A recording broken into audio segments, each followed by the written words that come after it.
নফিয়া 200 একটি ঔষধ যা উচ্চ কোলেস্টেরলের চিকিৎসায় ব্যবহৃত হয়। এই ওষুধটি ট্রাইগ্লিসারাইড এবং খারাপ কোলেস্টেরল কমিয়ে সাহায্য করে। একই সময়ে ভালো কোলেস্টেরল মাত্রা বাড়ায়।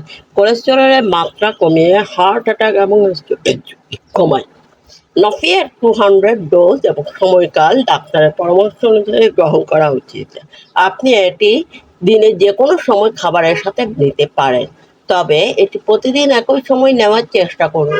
উচ্চ কোলেস্টেরল সহ বেশিরভাগ লোকেরা অসুস্থ বোধ করেন না, তবে আপনি যদি এই ওষুধটি খাওয়া বন্ধ করেন তবে আপনার অবস্থা আরও খারাপ হতে পারে।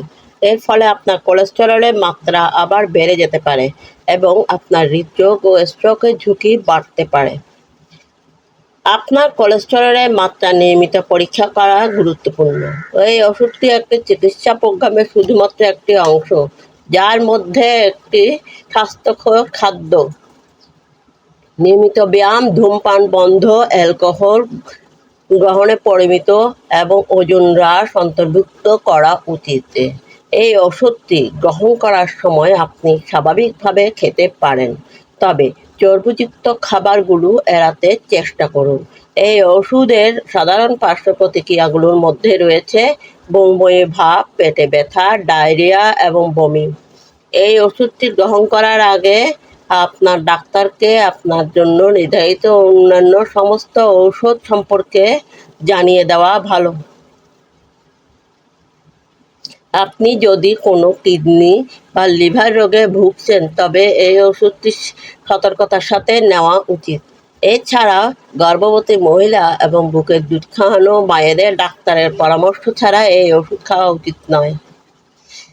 নফিয়া 200 পার্শ্ব প্রতিক্রিয়া: সাধারণ লিভার এনজাইম বৃদ্ধি, বমি বমি ভাব, বমি, পেট ফাঁপা, পেটে ব্যথা, ডায়রিয়া।